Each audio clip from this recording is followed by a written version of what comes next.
What is up, guys? Welcome to another video. But before we get back to the action, I wanted to compare my two best laps. The top one from 2024, the middle of race 2, and then the bottom one, which was from this season, the end of race 1. And as you can tell, this year we went over a second faster. So where did that time come from? Well, two areas actually. One is the incredible ABS system that I installed. And then two, it's actually the no-lift shift / auto-blip. And then three, the compliance over some of these big bumps, especially in the last corner. So let's take a look at this and then see if you guys can spot any other major differences.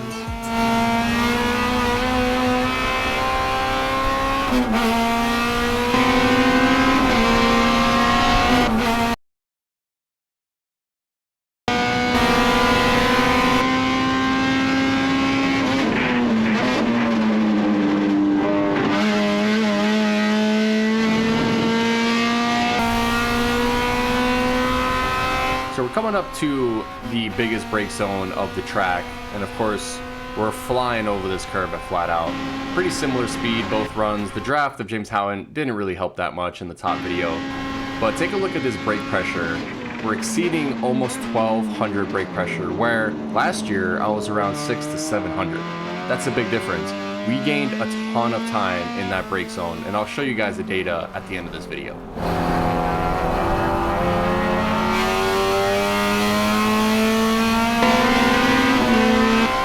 You can see here we gained almost 3/10 just in that major brake zone right there.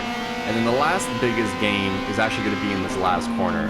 I'm able to get on this curb and then get on the throttle a lot earlier and get a much better exit out of this corner, and that will push our delta to over a second.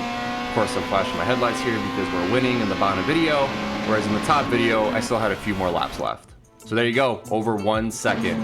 So you can say the mods we did in the off season helped tremendously. So let's take a deeper look into this data, and I want to point out quite a few things here. Number one, the no lift shift, especially on this straightaway. Black is from last year, red is this year, and you can see black every time I shifted, I would basically lose a few miles per hour relative to the red, whereas the red, I'm flat-footed shifting, it's quick, it's lightning fast, and that gains me a few miles per hour on these long straightaways. And then the biggest difference is going to be that brake pressure, which is a third chart on the bottom. So you can visually see just how much higher the brake pressure is on the red charts versus the black, especially in that major brake zone after the kink, significantly higher. So if we look at the speed trace, the top chart, you can see just how much later I'm braking and how much steeper the deceleration is. And you can see that in all of the major brake zones. So the first brake zone, same situation.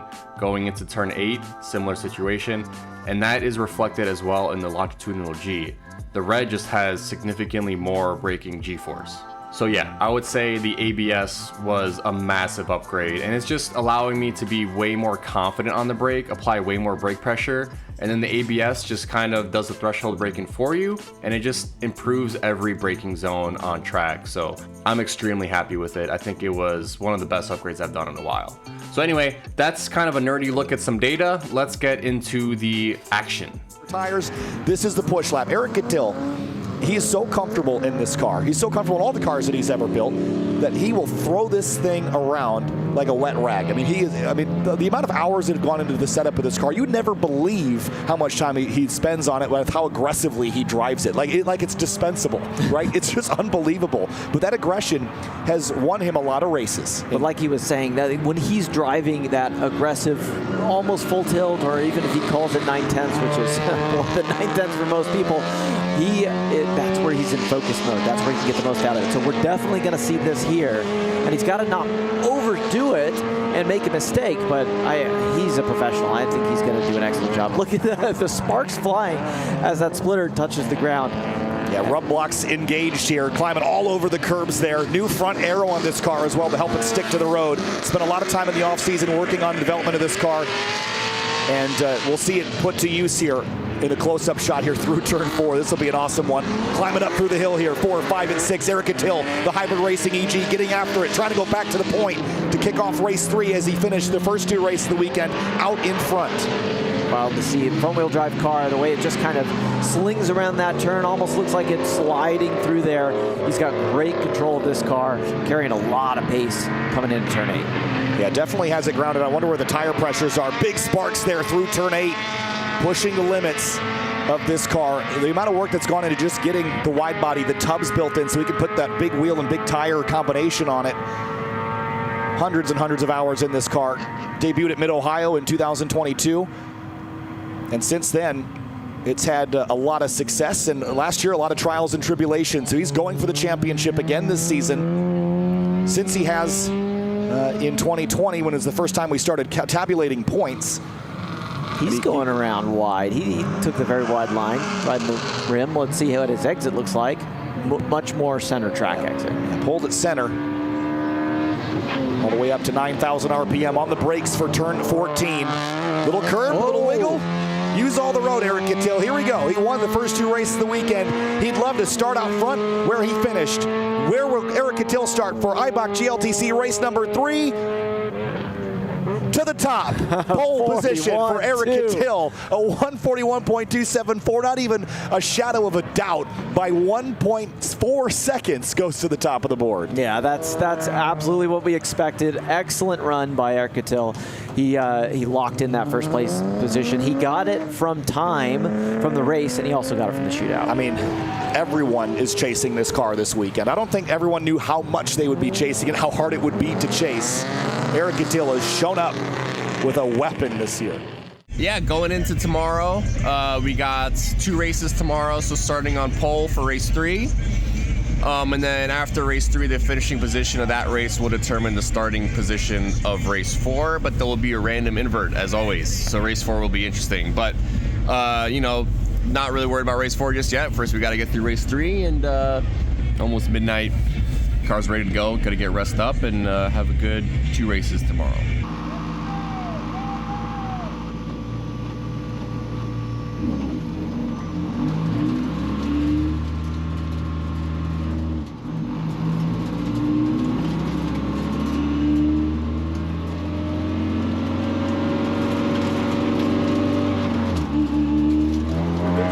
And more speed. Here we go. Green flag in the racing at Woodlife, South Carolina. Eric Kittil and Eric Magnuson drag racing to turn 1. Who wins the race down there? Magnuson on the outside. He's got the nose ahead, but Kittil the shorter way around. They're going to be door to door through turn 2 here, Kevin. This is not a blow away, and Kittil run away from the pack. It's still really tight up front. Lots of side-by-side action back through the field. There's Yamaha already making moves, just trying to get back up to where he's belongs. Well, side-by-side there, Hans Whippet on the tail, but Kittil still got Magnuson hot on his heels. If Eric can stay behind the other Eric on the run down the backstretch, he might be able to motor by him with that big LS V8. Nice tidy start once again here as we navigate turns 5, 6, 7. And we see Baton really just staying up there with him. That new setup might be working great for him already. The beginning of this race is critical. It is where you can lose the race. It's not enough to win it, but it can position you well. And we see right there Baton right behind Eric Magnuson. Oh, and then Peter Zhang pushed up on the curbs, fell back behind Jensen a little bit. But we're still, the front of the pack is actually pretty tight still. Heading down the back straightaway towards turn number 10. Kittil has just sprinted away. Justin Lee was side-by-side there, but the battle is for second. Rosenberg trying to close up to Magnuson, then Barbado in behind Jensen, and Peter Zhang there as well. Barbado really tight up against Baton, and feeling great after that top 10 shootout. Excellent result there. I caught up with him afterwards, and he was just filled with emotion, so excited, and he's got a lot of respect for these drivers around him. He's right behind those V8 cars. His car is fairly stock. It's got the stock S.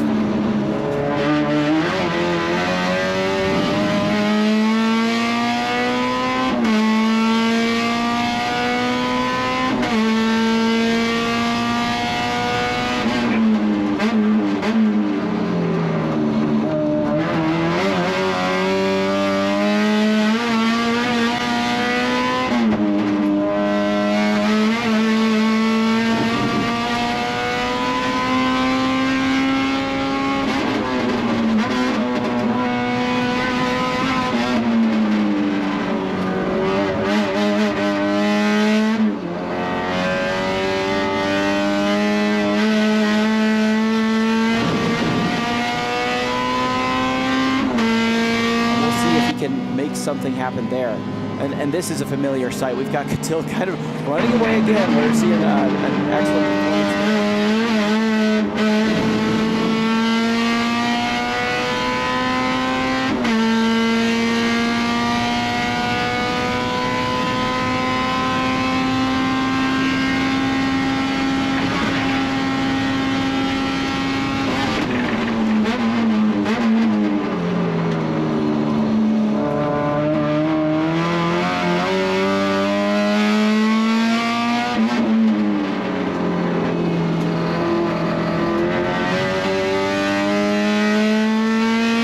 lightweight car up there near the front of the field. He's been dialing this car in for a while and doing excellent at Laguna, and he's still looking for that opportunity here.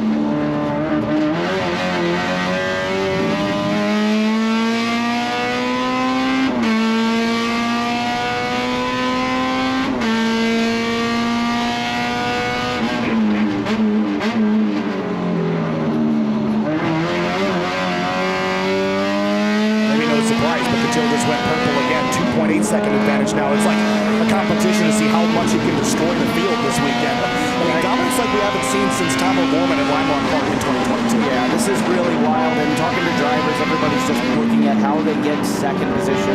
It's just a known fact at this point that if Godzilla doesn't have mechanical and keeps driving like he's doing, he's just going to run away from the pack. Yeah, I don't expect this sort of thing to happen when we head to Road Atlanta in a couple of weeks, because this car is not built for straight line speed. But Magnussen said yesterday, my car is.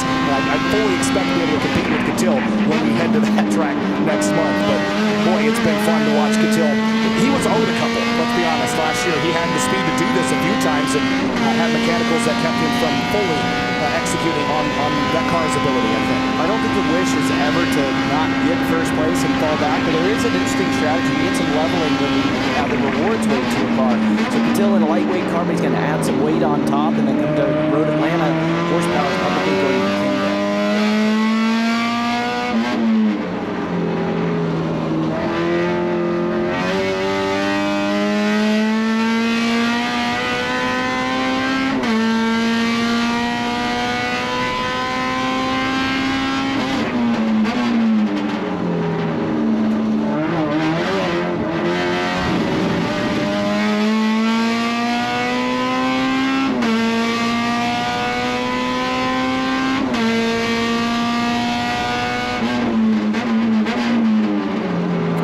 being the exception to that rule. Across the stripe this time. No purple-white means he didn't improve on his previous time, but he still has a 4.5-second advantage now.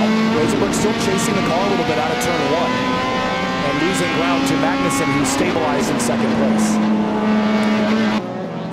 There's Catil. Again, familiar sight, no one behind him. He's got clear mirrors, and as he said before, he really needs to run pretty much his maximum pace or just a tick down from that. Otherwise, he ends up kind of losing focus, and that's when he can make mistakes. And you can't make mistakes even with that kind of gap of more than 4.5 seconds right now.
yellow. Got a double yellow situation here with 6 minutes to go, and it's Joel Morrison. He's in the sand. I can't quite get a look at where that is. It appears to me that that's over by turn 11 maybe. But it's going to slow the field down, and this is not what Catil needed. If we get back green, Catil will be under fire from Magnussen and Rosenberg. And on the restart, I don't think that that Catil is actually going to have an advantage because those V8s make so much more torque, and we're hearing that in the incident over by turn number 1. So that should be a pretty easy grab. I don't think this race is going to necessarily end under full course yellow, so we'll let the pace car come out, catch the field, and we'll see what happens from here on out. So Eric Catil had a 6.5 second lead. It has now been extinguished. Eric Magnussen is going to be ready to go and waiting for the green flag from the flag stand. Catil in command at Carolina Motorsports Park. IBOC Grid Life Touring Cup Championship, race number 3, green flag back in the air. And already Gary Whipple popping on the line to try to steal a spot from Justin Lee on the run to turn 1. It's frantic back there from 5th on back. Looks like Carlos Mendez popped over to the side to follow him, almost in the dirt. And we see Catil pulling away. Mendez was in the grass there in turn 1. He just got hounded, had nowhere to go. His teammate whacked up around the outside, but that was an awkward moment for those two cars.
But Eric Catil is going to go 3 for 3 in dominant fashion. Eric Catil wins race 3. Eric Jensen goes for a slide. He's going to lose all the spots that he had inside the top 5.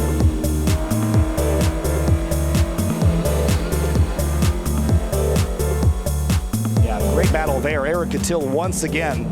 Dominant performance. Just 2 laps to the end of the race and a 3.4 second lead established and won. Now, for those that aren't familiar with the IBOC GLTC format, it's going to get harder for Catil from here on out. What's going to happen now is once his car clears tech, he is going to be given a roll of dice, right? Whatever number that is his position for the start of race number 4, and we invert from there. So if Catil rolls an 8, he'll start 8th place. If he rolls a 12, we use 2 dice for this, then he will start 12th. Exactly. He wanted the smallest number possible, but usually there's a minimum. So he's not going to start on pole for race number 4. He'll start somewhere else. We've seen him lead very effectively. Can he pass cars effectively? Race 3, that's another win. That's 3 in a row. There was one thing that was kind of concerning. After the kink in the left-hander, the tight left-hander, I kept hearing a big clunk.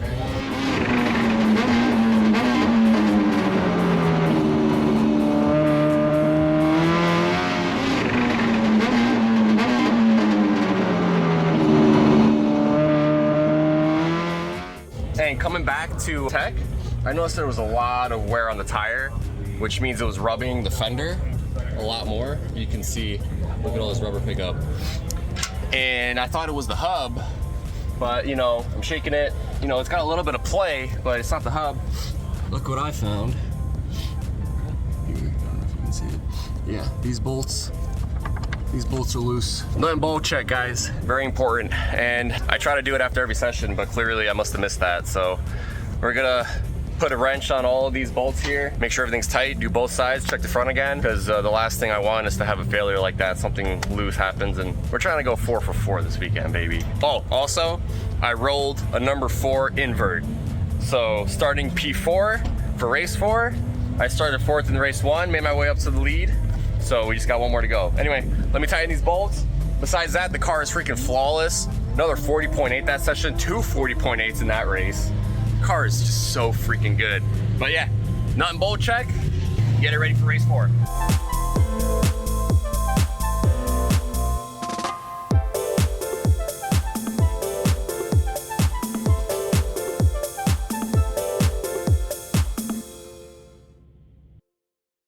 But it is time for Eibach Grid Life Touring Cup Championship race number 4 of the weekend. It's been an unbelievable weekend thus far, but we have one more race with a slight invert. It is a random number that is rolled by the race 3 winner, but the numbers were small this time. They really were. So you rolled 2 die, and somehow we ended up with 4. So not a lot of change up front as far as who we see at the very front, and that is Gary Wimble. This is the final race of the weekend, but Eric Catil has been so dominant this weekend, winning by 15, 16, 17 seconds. But he's going to start in row number 2. Do you think he has what it takes to not only run away, but to just get by cars? Because is one thing to get there and have the pace. It's a whole other thing to actually make the passes. And, you know, the elephant in the room is Eric Catil's dominance this weekend. But this is not necessarily a surprise. You know, his experience, not only in his race car, but as an engineer. That's his day job, is he's an engineer. So he's got this thing scienced out. It's a 1992 Honda Civic, but underneath, he's done everything. Yeah, I mean, during the weekend, he doesn't operate as a driver so much as he operates as an engineer, right? You see him, spreadsheets open, he's going through all the data, he's collecting that, and he's doing that nearly solo. I mean, he's totally focused in on it. So he is competent on the track behind the wheel, and he's equally competent setting up the car and making sure everything works throughout the weekend. Yeah, we've seen domination like this in the past. Think back to 2022 and Tom O'Gorman in his ASM Honda S2000. He went on to win the championship. And if you're looking at a driver this year that's already establishing themselves as a championship favorite, look no further than Eric Catil. Our reigning champion, Matan Rosenberg, boy, it has been a troublesome weekend for him. He's been in the top 5, top 10. It's not like it's a disaster, but he was always a driver to beat. And it looks like they just missed the setup a bit this weekend, so he took 250 pounds out of it for the last race. It seemed to help, but he's going to roll off 2nd place right alongside Gary Wimble, so this might be his opportunity to get his first win of the season.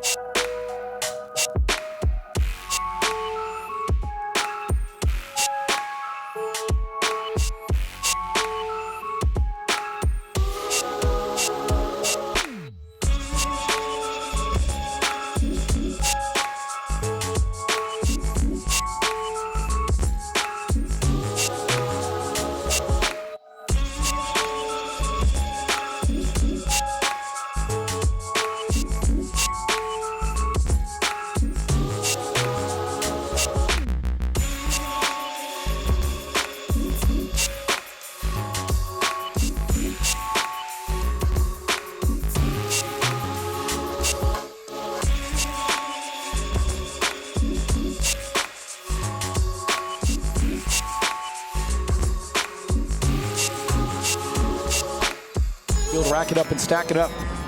And race number 4, again, we have this slight invert from race 3. So typically it's a little bit bigger than 4. So Catil got lucky, and things are all, he should buy a lottery ticket with how things are going this weekend. But again, he'll roll off in that second row, and he'll be the one to watch in that green and white Hybridracing EG.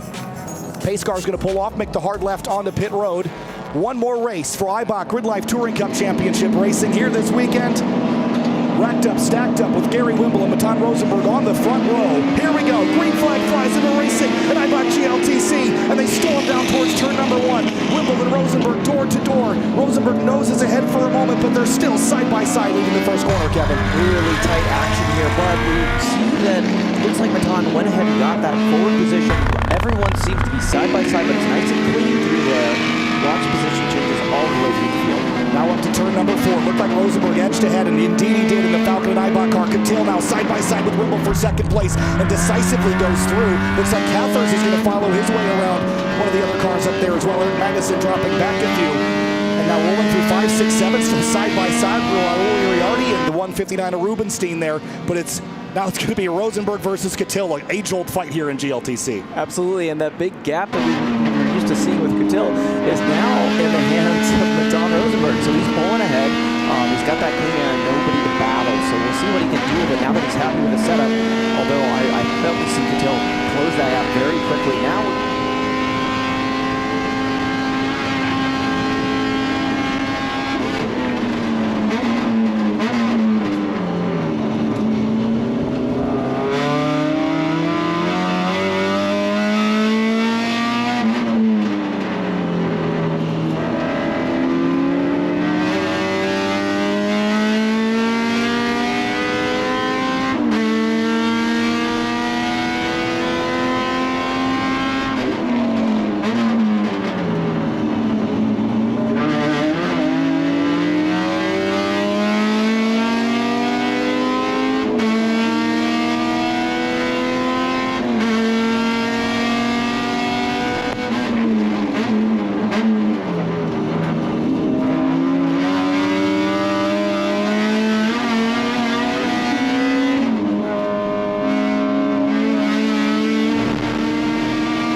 second back, but now he's all over Rosenberg, nose to tail in the slipstream here. V8 versus 4-cylinder K24, and the battle is on for the top spot. How long can Rosenberg hold off this Hybridracing EG? It really feels like it's just a matter of time. He's right there. He's not trying to do anything aggressive. He knows he has the pace.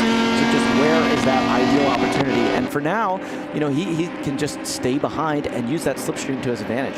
1,000-pound difference between these two cars. This is GLTC at its best. The Eibach and Falcon car on defense here from the Sedan K24 Honda Civic of Eric Catil. These two have battled door-to-door how many times in Eibach GLTC history? He's making it very clear. I'm right in your mirrors. I'm going to make this move. You know I'm right here. Be aware. And they've got some great respect racing with each other. They know how to keep it clean, and they know how to use their advantages for themselves and disadvantages the others against each other. Yeah, the race directors will be watching this with a close eye. They know Catil's got the pace, so he doesn't need to force this or knock him out of the way. That's not how we do things in Eibach GLTC. It's a non-contact sport here, so he's got to do this the old-fashioned way. Cathers with a big slide through 14 there. That aggression, he truly wants to get up there, but he needs to be conservative with his gap that he's got. He's got a solid third-place position right now, and nobody on his back door, so he just needs to run clean while he's got that opportunity. Ooh, Catil, this might be the move. Took a swipe at him, but swipe or no swiping. He'll have to sit back in line here for 4, 5, and 6. Catil looks to the left here. This is where the Civic is going to be so much better than the Corvette. Down to the inside here, crossover, cross under. Here comes Catil in the Hybridracing EG. This is the move. He just pulled off fastest lap, and he's putting that to his advantage.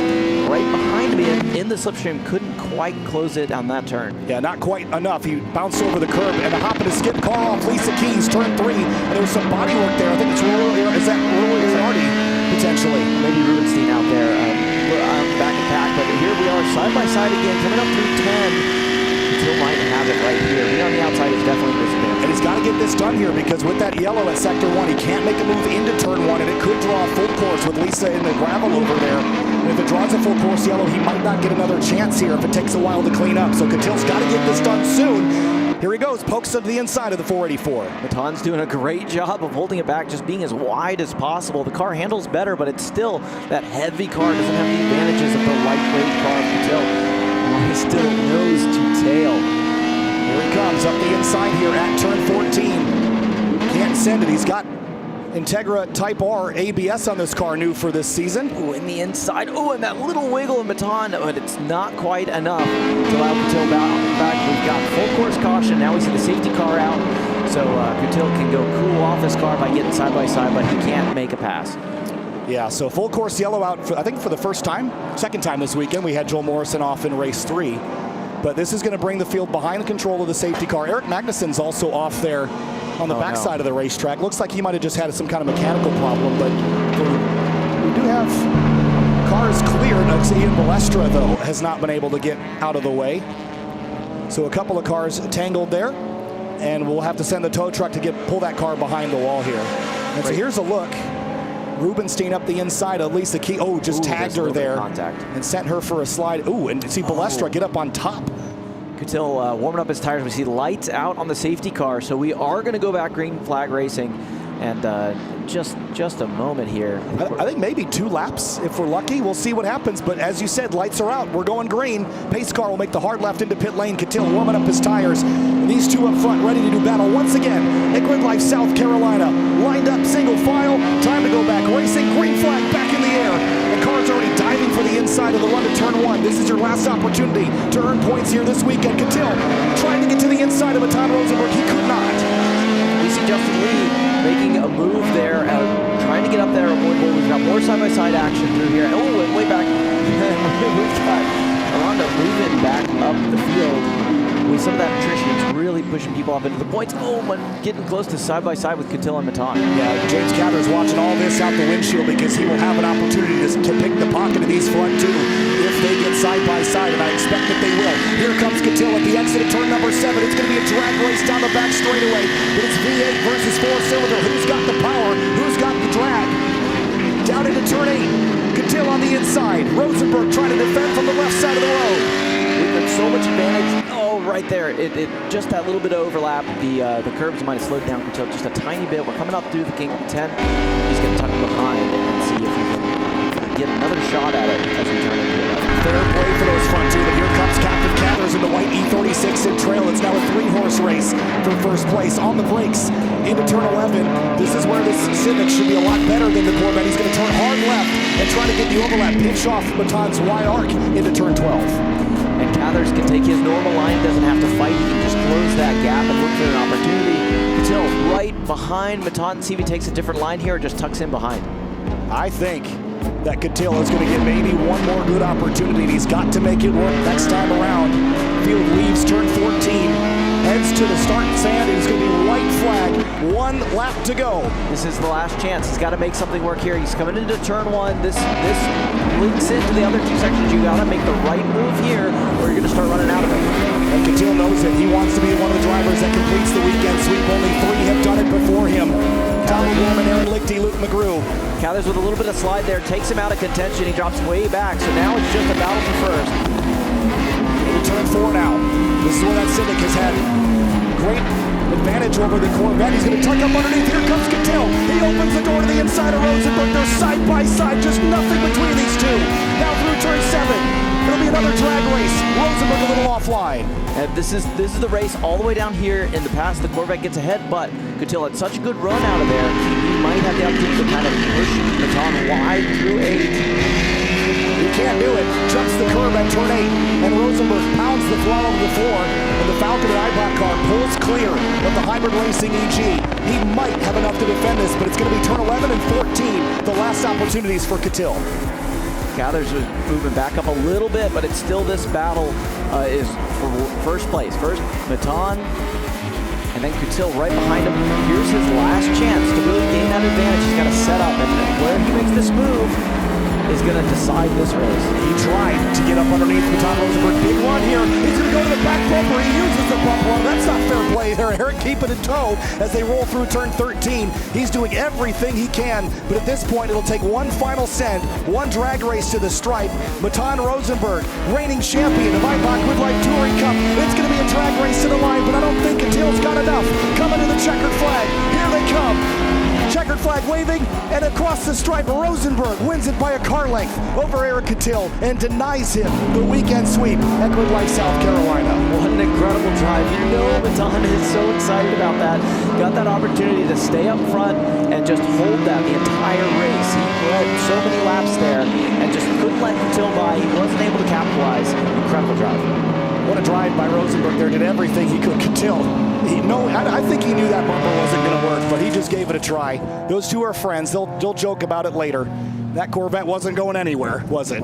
Absolutely stable regardless, and you can see he's kind of celebrating a little bit. It was amazing to see him be able to make his car so wide, stay up front, and then whenever they were side by side, he just kept winning those drag races. The importance of clean air, the importance of having your car out front cannot be overemphasized here, because imagine how he would have sprinted away had he gotten the lead like he had in the previous races. But it's one thing to catch a car, it's a whole different story to make the pass, and he did everything with side-by-side clean fair play into turn 8 a couple of times. He just wasn't able to make it stick. But man, what a battle. Captain Cather's on the podium there, Gary Wimble fourth, Justin Lee inside the top 5.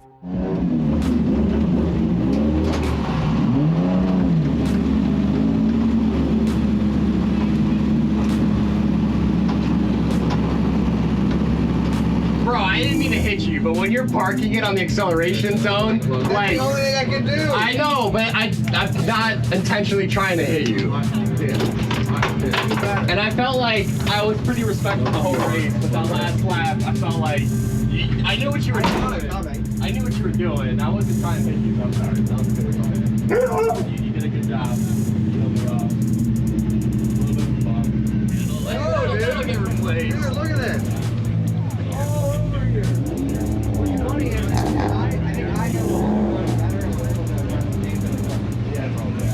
I wasn't trying to bump on you. I just started going, and I was expecting you to start going, but you just like were nose and then I just pushed you in front of it. I was like, great. My boys were on the radio like, yo, just check them out. Yeah, you're flashing the f***ing hazard. I was like, this mother.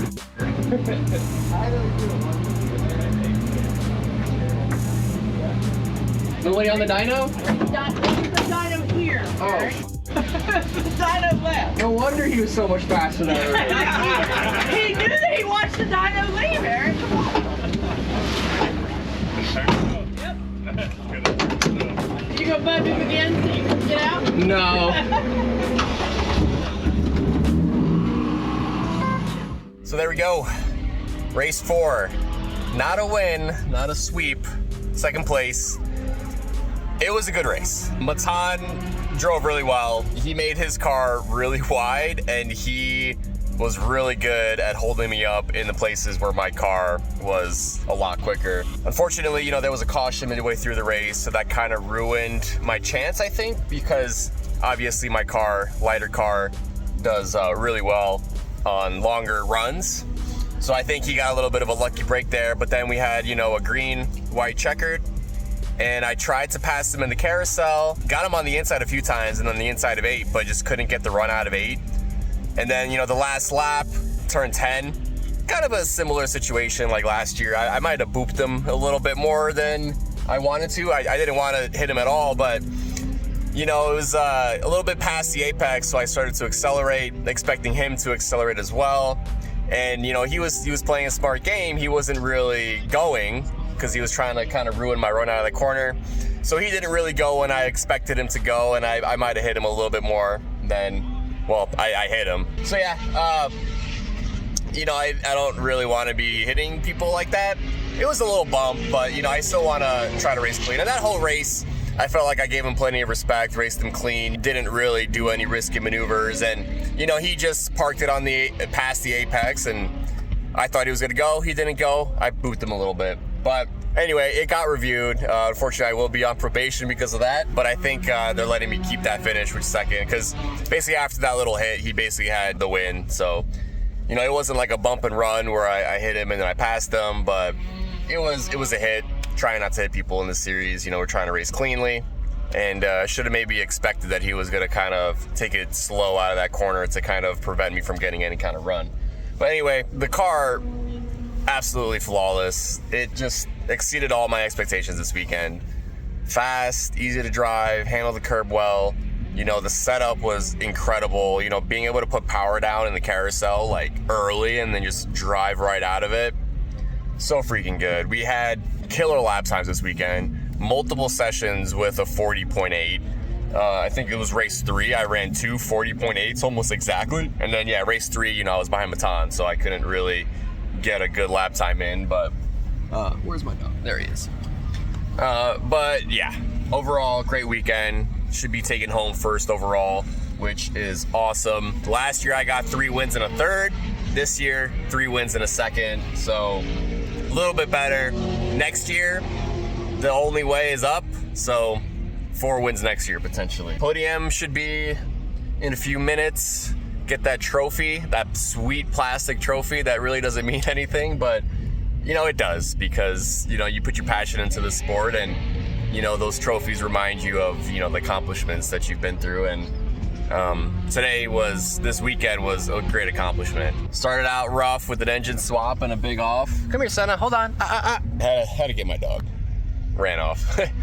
Yeah, that's a great weekend. Next up will be Road Atlanta in about a month. Work on the car, don't really have much to do. Just gotta fix that oil pressure coupler on the harness so I can get oil pressure back, get some readings for that. And other than that, just check it over. Everything seemed really spot on. I think I got a bearing potentially going in the transmission because it's making a lot of noise. So maybe drop the transmission and check that out. So see you guys then. Peace out. Thanks for watching. Thanks for all the people that stopped by the canopy and said hello. A lot of love for the YouTube channel from all the fans out here. Everyone is really telling me how much they love the content. You know, unfortunately, I'm a little behind still, but I'll be editing and then trying to get this out as soon as possible. So see you guys later. Like, subscribe, do all the YouTube stuff, and we'll see you at Atlanta.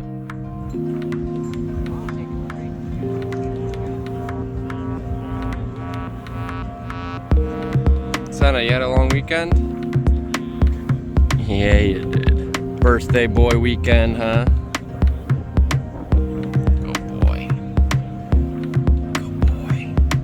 It's real hard to put together a winning effort in GLTC. It's just like one of the most competitive classes I've ever seen. iBox stepping in as our title sponsor. One of the most humbling things for me personally, as this class is kind of my baby. And it's stunning to me that like a brand such as iBox Springs is paying attention and just thinks that we are doing really cool stuff. We do have an announcement that iBox also, aside from upcoming details on deals on springs for all of our drivers, GLTC Champion of 2025 will have an all-expense paid trip to Germany to the iBox factory. And the 75th anniversary next year of iBox. And literally, Mr. iBox thinks GLTC is cool. Like, how awesome is that? I love it. So, thank you so much to all the partners and iBox, particularly our brand new title sponsor for GLTC. In P3, 1 qualifying point, 18, 16, 21, and 0 in race 4 with a combined 56. Eric Magnuson in P3. Great job.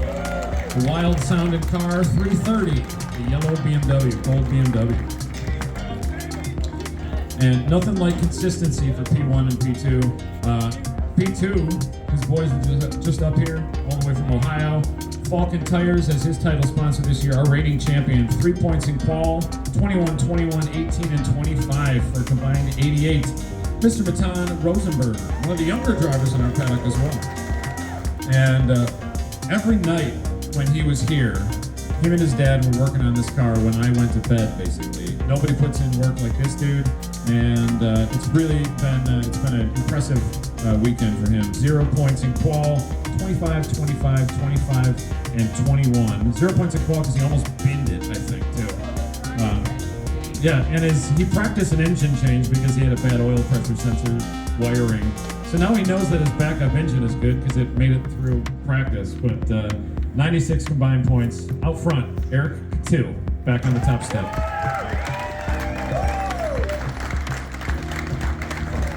Wild weekend. Watching from the tower, it was impressive how figured out he had the second half of that track, just putting a couple lengths every lap on some really fast drivers too. Great field at GLTC. Overall, a very clean weekend. Had a couple little bangs in the last race, unfortunately. It was in the books.